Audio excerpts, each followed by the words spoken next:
Good evening all. You are watching a new episode of Vijnanavedi presented by Goodness TV. And in our previous class, what were we dealing with?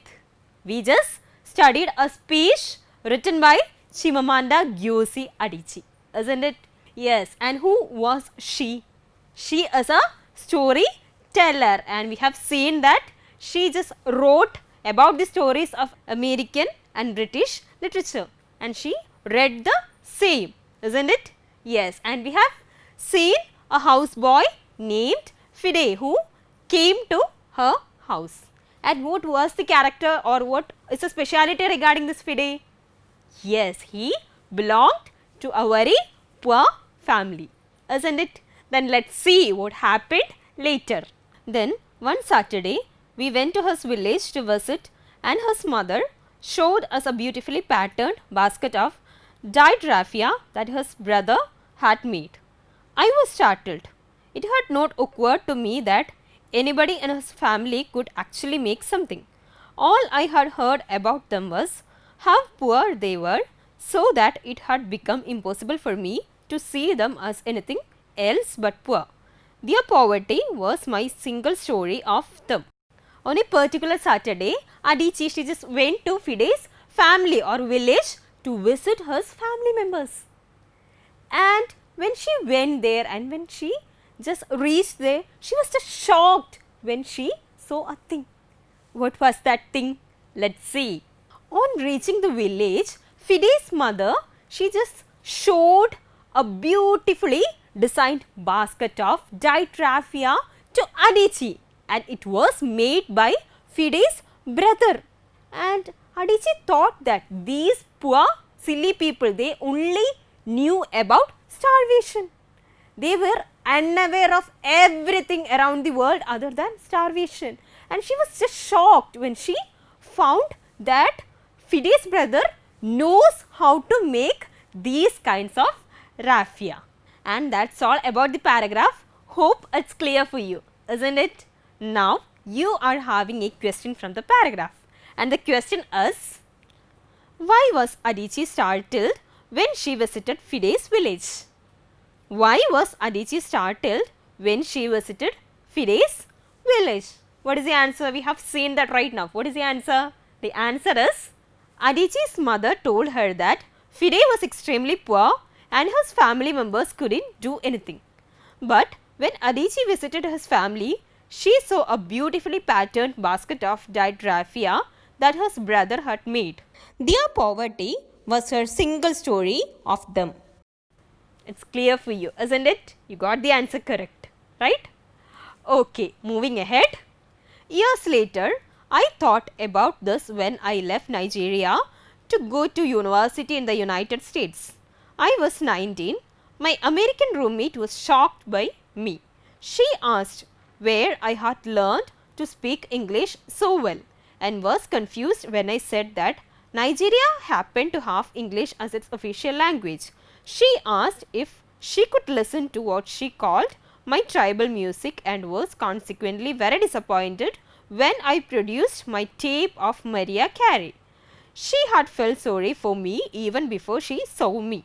Her default position towards me as an African was a kind of patronizing, well-meaning pity. My roommate had a single story of Africa. In this single story, there was no possibility of Africans being similar to her in any way, no possibility of feelings more complex than pity, no possibility of a connection as human equals. What have you seen here? See, this Adichie, she had never been out of Nigeria till that, and at her age of 19, she just decided to go to US for her further or higher studies. And what happened, you know, she just went to US for her higher studies and she just got a roommate, and that roommate, she was an American. And this roommate, she already knew that Adichie is an African girl. And see, this Adichie, she just spoke very good English to this roommate. And the roommate was shocked when Adichie spoke very good standard English. Why? Because these Americans, they just thought that this African people, they do not have that standard of living, or they are not that educated, or they do not actually know to communicate with other in any language.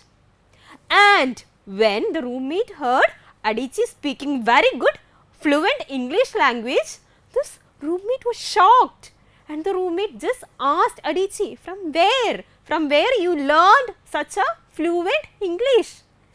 And at that time, Adichie said that we Nigerians or we African use English as our official language. And on hearing this, the roommate was that shocked. Then, moreover, these Americans, they just consider the Africans as mere tribal people. And thus, the roommate just asked Adichie for a tribal song, or to sing a tribal song. Then, what happened, you know? Adichie, she just presented a song, or she just sang a song to the roommate. And that was the song of Mariah Carey. Who is Mariah Carey? You know, right? Who is that? Mariah Carey is an American singer as well as songwriter. You have heard many songs of Mariah Carey, isn't it? Yes. And when this Adichie sing songs of this Mariah Carey, this roommate, she was shocked. How come this poor African girl knows the song of this Mariah Carey? And have you seen Mariah Carey? Go through the image. Yes, this is Mariah Carey. I know you have seen her before in the pictures, isn't it? Yes. Now, it's the time for the question from the paragraph. Just note down the question, and the question for you is, why was Adichie's roommate shocked? Why was Adichie's roommate shocked? You know the answer. Why was she shocked? When Adichie spoke to her American roommate in fluent English, she was shocked.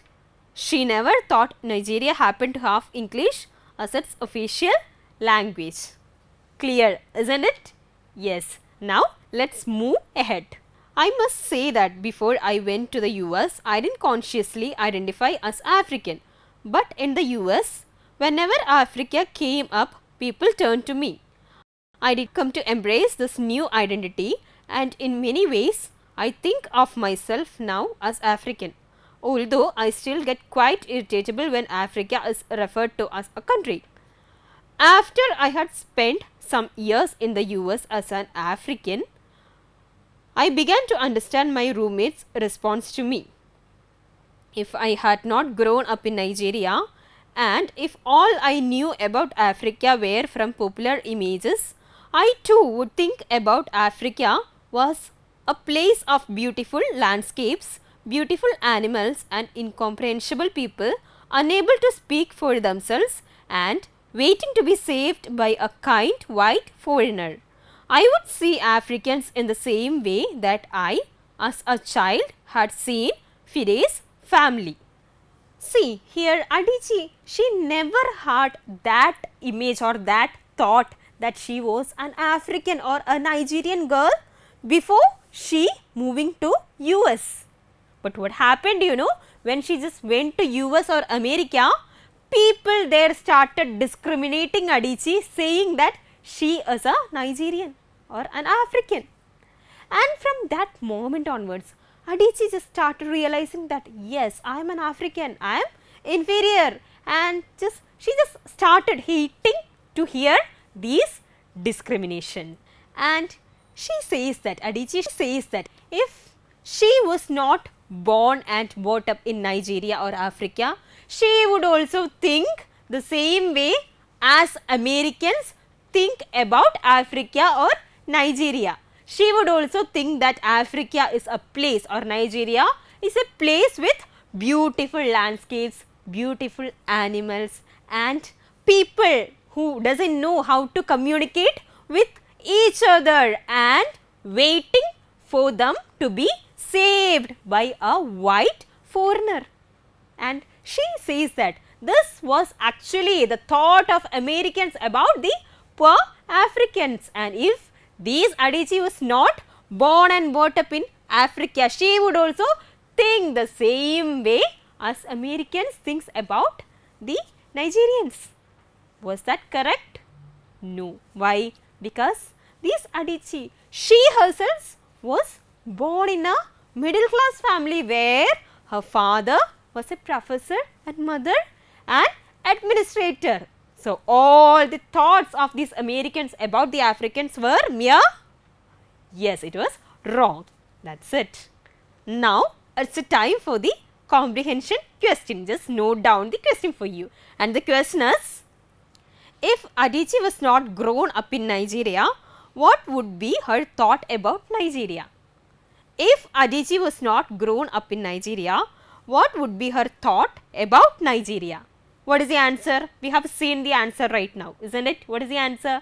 The answer for you is, if Adichie was not grown up in Nigeria, she would often think that Nigeria is a place of beautiful landscapes, beautiful animals and incomprehensible people, unable to speak for themselves and waiting to be saved by a kind white foreigner. It's clear, isn't it? Now, let's move ahead. Yes, just come along with me. I began to realize that my American roommate must have throughout her life seen and heard different versions of this single story.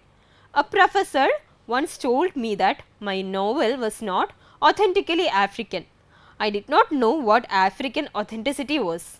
The professor told me that my characters were too much like him, uneducated and middle class men. My characters drove cars, they were not starving, therefore they were not authentically African. We have seen about the roommate of Adichie who behaved or who treated Adichie as a poor African, isn't it? Once a professor met Adichie and just praised her writings. The professor told that Adichie is a very good writer. But the professor mentioned that even though Adichie is a very good writer and she just writes about the Africans or Nigerians, the characters, the African characters in her story does not resemble that of the African people. And the Adichie thought, why? Why so? And the professor as a reply said to Adichie that they do not resemble the character of these Africans because the characters of Adichie's story, they are educated middle class men. They drove or drive cars as well. They do not feel or they are not suffering starvation. And the professor said that Nigeria or Africa is a place where people are not that educated. People are not middle class men or they do not drive cars and they are the most suffering people or starving people of the society. And this professor said, your characters doesn't possess any of these qualities. And this Adichie, she was just thinking, why does people often consider Nigeria or Africa in such a manner? Hope it's clear for you, isn't it? Yes, now it's a time for the question. Just note down the question for you. And the question is, why did the professor say that the characters in Adichie's writings were not authentically Africans? Why did the professor say that the characters in Adichie's writings were not authentically Africans? What is the answer? The answer is, the professor said that the characters in Adichie's writings were not authentically Africans because they were educated middle class men who drove cars. They were not starving. The answer is clear and crisp, isn't it? Yes. Now, let's move ahead. When I learned some years ago that writers were expected to have had really unhappy childhoods to be successful, I began to think about how I could invent horrible things my parents had done to me. But the truth is that I had a very happy childhood full of laughter and love in a very close-knit family. But I also had grandfathers who died in refugee camps. My cousin Polly died because he could not get adequate health care. One of my closest friend, Oklahoma, died in a plane crash because our fire trucks did not have water. I grew up under repressive military governments that devalued education so that sometimes my parents were not paid their salaries. We have seen that Adichie is a very good writer, isn't it? Yes, but once Adichie happened to hear that all the writers, they will be having a miserable childhood. To become a successful writer, you should need a miserable childhood. Then what happened, Adichie, she just thought about her own childhood. Was that miserable? Her childhood, Adichie's childhood was such a wonderful and happy childhood. Her parents provided her everything and she was very happy in her childhood days. And hence she heard that these writers will be having a miserable childhood. She just started pointing out or pricking out the very miserable things from her childhood. And when she pricked to the depth, she could find her grandfathers died in the refugee camps and one of her cousin Polly who died because of not getting adequate health care, or one of her friend Okoloma who died in a plane crash. And she just remembers that she has been studied in repressive military school where they just devalued the education, and she just remembered about the parents, about her parents who were not given adequate salaries for their jobs. And she just thought, okay, these points can be considered in order to point out that her childhood was that miserable. It's clear for you, isn't it? You have seen what are the miserable things which Adichie pricked or pointed out from her childhood to be considered as a very good writer, isn't it? Yes. Now, it's a time for the question. Just note down the question for you. How did Adichie's friend Okoloma died? How did Okoloma died? Very simple. What is the answer? Adichie's friend Okoloma died in a plane crash because their fire trucks did not have water. Clear, isn't it? Yes. Now, let's move ahead. All of these stories make me who I am, but to insist on only these negative stories is to flatten my experience and to overlook the many other stories that formed me. The single story creates stereotypes, and the problem with stereotypes is not that they are untrue, but that they are incomplete. They make one story become the only story. See, here Adichie says that this is a single story from her life, or this is a single event which molded her life. And Adichie also says that this is not the complete story of her life. She says that please do not judge anyone or anything or any people based on a single event in their life, because a single event can only constitute a single story of one's life. And this is the danger of a single story. Is it clear for you? Yes. Now, here is a new unfamiliar word for you. Just note it down, and the word for you is stereotype. What is the meaning of stereotype?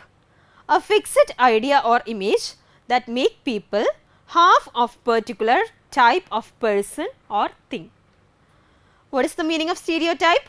A fixed idea or image that make people half of particular type of person or thing. Clear, isn't it? Yes. And the last question for you is, what is the problem of a single story according to Adichie? What is the problem of a single story?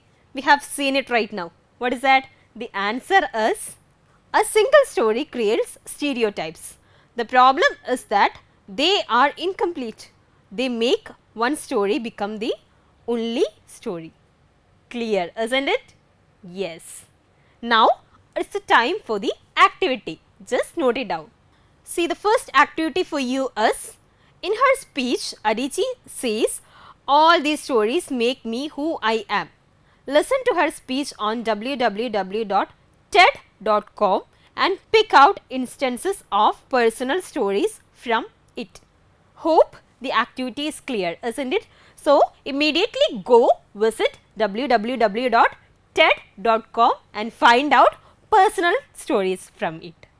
And moving to the second activity, the activity for you is critically analyze the speech of Adichie and discuss the dangers of a single story in perceiving people and events in the world.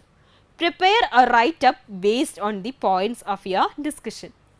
So, what you have to do? You have to just go and read the speech which we have learned today, and from that or based on that, prepare a write-up just mentioning the dangers of a single story or just evaluating the dangers of a single story. And that's all about the speech. I am done with the speech. Hope it's clear for you. Please do perform the activities and send it to your English teacher. This class is available on Goodness TV's YouTube channel, and for further clarifications and doubts, please do include your comments in the comment box below. That's it, and hope it's clear for you. You enjoyed the class, isn't it?